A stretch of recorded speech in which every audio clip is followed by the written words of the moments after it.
Morning, friends. Another one of my installments of my ramblings and rantings of 40 years worth of experience in the gaming industry, in the gaming world, specifically DMing, GMing, however you want to pronounce it. You know, like I said, I've been watching or participating recently in a DMs only forum on Facebook, and I've seen and engaged in a number of interesting conversations over numerous topics with both experienced and noob GMs. A lot of questions and things come up.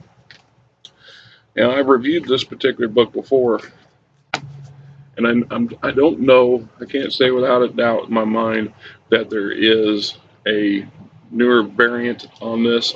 I'm sure with 3.5 and 4 and 5.0 that's out there, if the Wizards haven't come up with it, they probably will, or they've made some sort of different kind of book that concludes this stuff. The campaign source book and catacomb guide.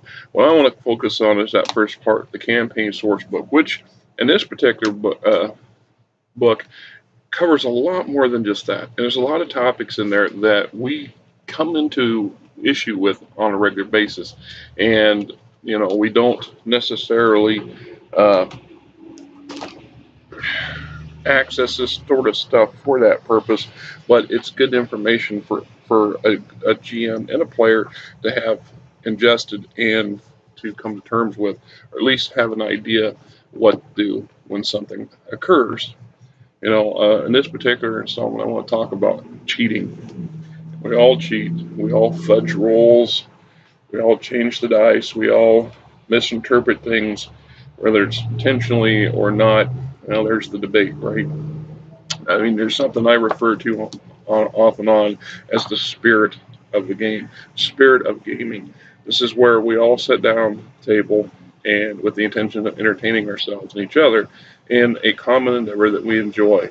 You know, uh, there's actually a subject in here and related to that I will at some point do a thing on. But uh, when we talk about the type of people who play, it don't take much to know that the average gamer, especially the pen and paper D&D type gamer, is not typical Joe Q public.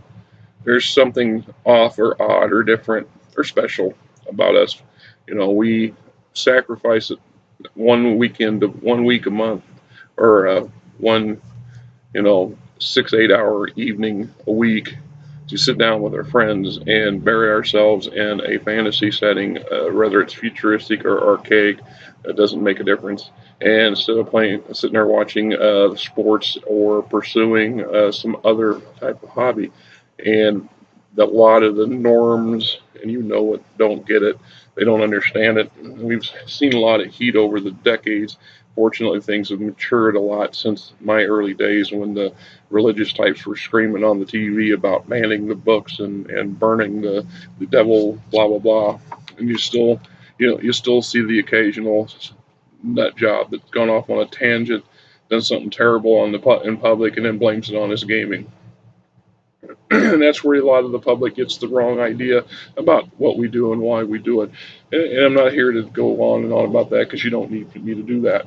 But I will read to you what the campaign source book says on cheating. It says in earlier versions, there we suggest a way to improve the quality of games, so now we establish double standards. It's okay for the DMs to cheat, but not players. DM cheating or fudging should always be a last resort. Often it serves a way to get to the party around a flaw in the design of an adventure, either something too deadly or overemphasizing placed on the outcome of a single dice roll. DM fudging should never favor the monsters, a single character, for even all of the players for that matter, or his desired plot outcome. Instead, the DM should only cheat when the outcome of the DM controlled action would totally and pointlessly destroy the adventurers. Unlike the computer adventure games, it's not always possible to resort to a failed game from a saved game.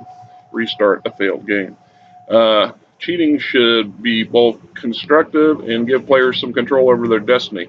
Don't let the players off too easy. Chances are the DM will feel just as cheated by that action as the players. As an example, instead of killing a character with a single deadly blow, have it destroy something personal value to the character. If the characters are overlooking something obvious, save their lives, make the hints broader, and find another way to draw their attention to it. Lastly, if something would logically and reasonably destroy the entire PC group, modify the outcome just enough so the character or two make a conscious decision to sacrifice themselves for the sake of their fellows. They get the benefit of heroic death, from which there might be a return, and the adventure can continue from there. On one final note, don't let the players realize that the DM has cheated. Many players feel manipulated when they realize that the DM's intervention, not their own kill, saved the bacon in a tight situation. Isn't that the truth right there? I mean, come on. As a GM, it happens. Whether it's just dumb luck or a bunch of bad rolls, or you misjudge the ECO level, the challenge ratings for this particular whatever, and the players find themselves in a bad spot, and it's the bad spot of our making, not necessarily the players. And so we don't want to see a lot of work and effort and entertainment go down the tube. So what do? We take that dice, we give it an alternate spin. This is a Let's be honest. This this is the sole reason why they ever came up with the Dungeon Master screen. The screen is useful and helpful because you can put all kinds of charts and information on there for quick references.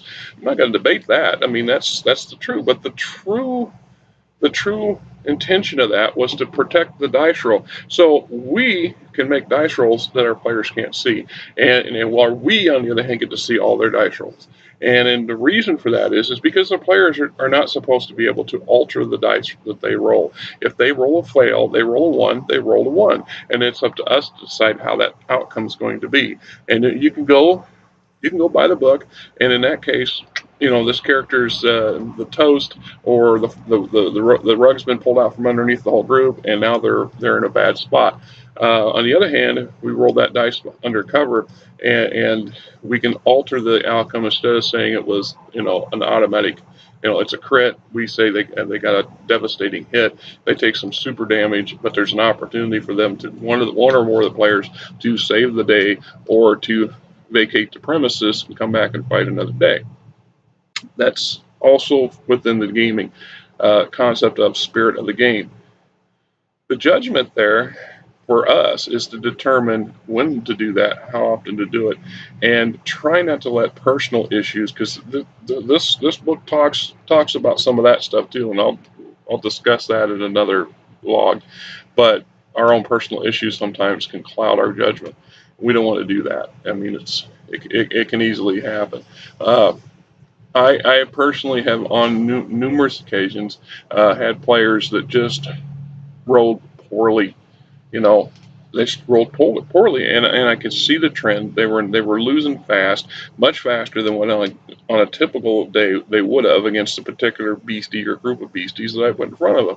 And I've had to pull back the reins, if you will, on my critters or on my humanoids, and make them not hit as well or miss a few times more to compensate for the players, to give them a second win, give them a chance to regroup if necessary, or to like I said, to bug out and come back at another time. It is the nature of GMing, is to make a concentrated effort to do the best, but at the same time, what do? Now, I've seen a lot of discussions over the years and participated in many of them, and several of them recently, about, do you let the dice fall where they may and the effects are what they are? Do you let the characters whack and job and whatever? Okay, that's a good question. As a GM, are you by the book? If the guy makes a mistake and he offs his character, or one of his fellows are off, is that it? We participate in well, we found this guy, Joe's dead, so next time we're in town, we meet Fred, welcome Fred to the group. I've done those games. I've done those. Sometimes it's an opportunity for a player to get rid of the character he didn't quite turn out the way he wanted, and he wanted to make a new one. Or she's, tired of playing this particular speciality and wants to change up. It's also a chance for burning up an awful lot of loot and stuff because you can lug the corpse back to the nearest temple and usually get them resurrected with the right kind of donation. Not always, but usually. So there's always outs and opportunities. One particular game that comes to mind, 3 years, I think it was about 3 years back, we was playing. These guys were racing along a canyon floor on horseback, and a pair of rocks came out of nowhere. One of them swooped down, snagged up the lead player, if you will, and no matter what the group did or the lead player did, they just couldn't get out of the grasp of the rock fast enough. The rock just took airborne, and once you get up a couple hundred feet, well, what do you do? His character could not break the grip on his back, and eventually was flown off to where the rock's nest was to be fed to its children.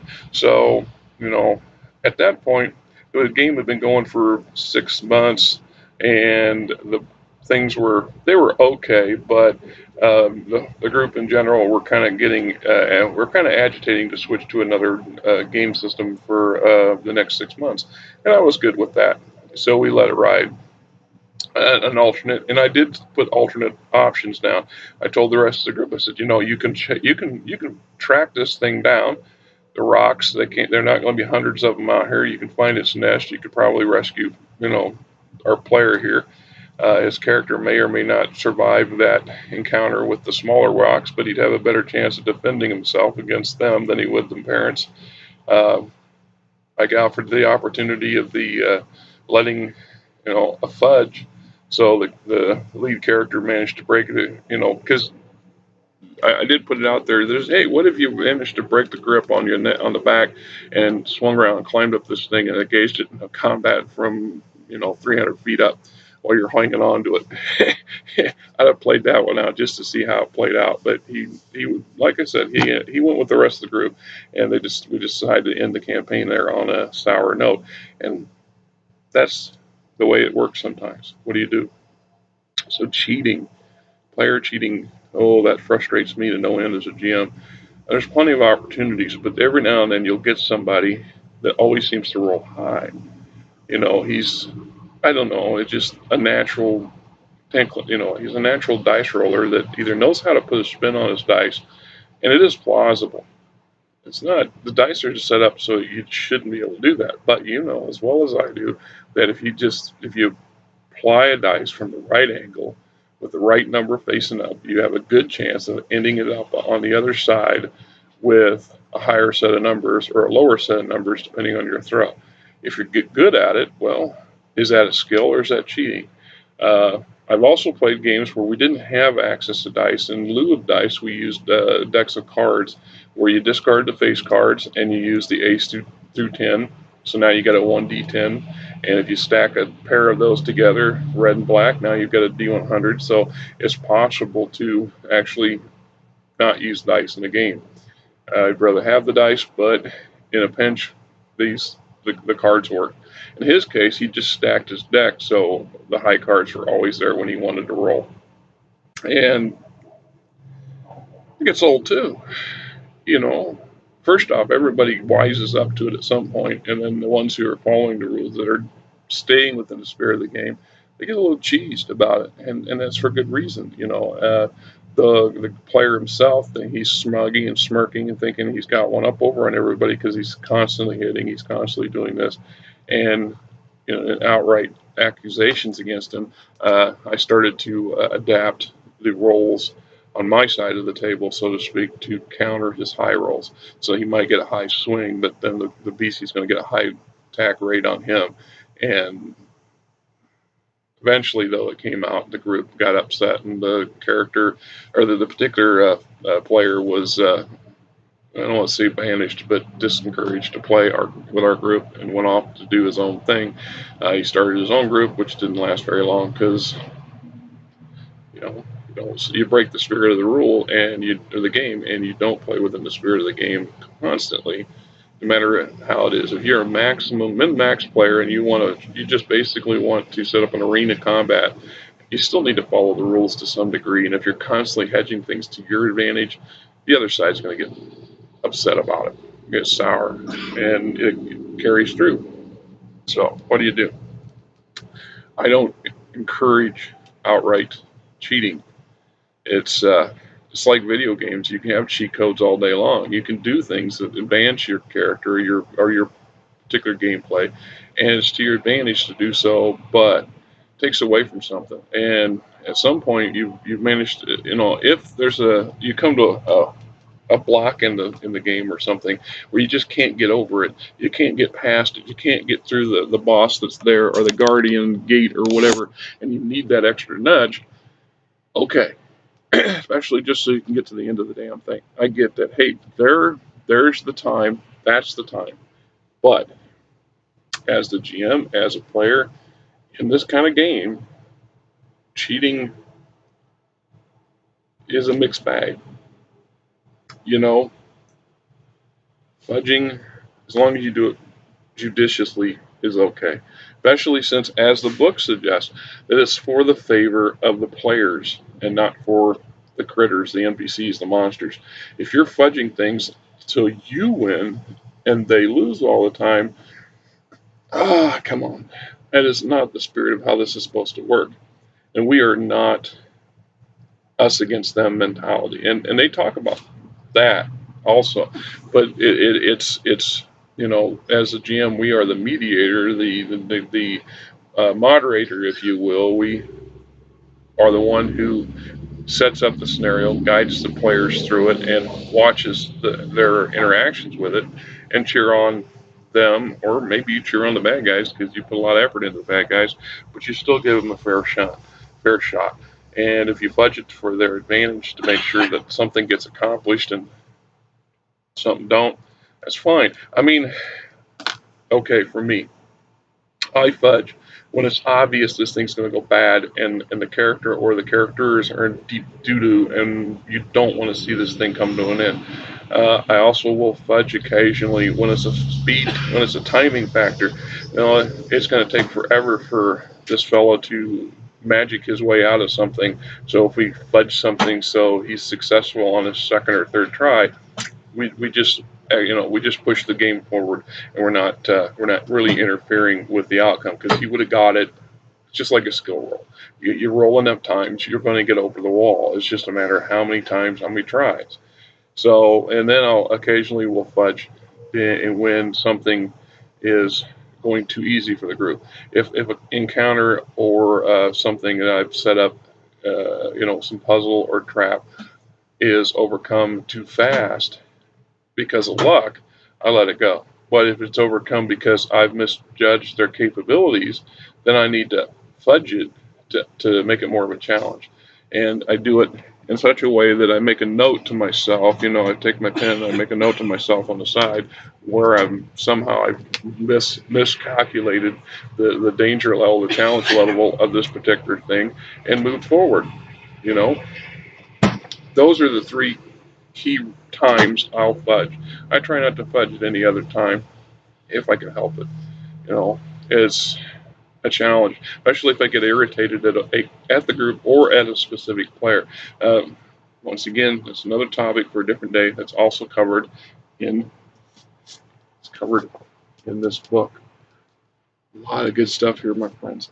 And I'm telling you, if you can find a copy of this, you can't go wrong with it. If you don't have it, borrow it from somebody and copy it down. I guess get it Xerox, or I guess nowadays you can go online pretty much anywhere and get PDFs of most things. I don't like PDF files unless because it's not the original, because it doesn't look so hot on a bunch of binders don't look so hot on my shelves. But I do have a couple of them because that's the only way I could get or afford the particular copy. And it also, unfortunately, is denying the publishers a chunk of their money, and I don't encourage that. But these are old versions.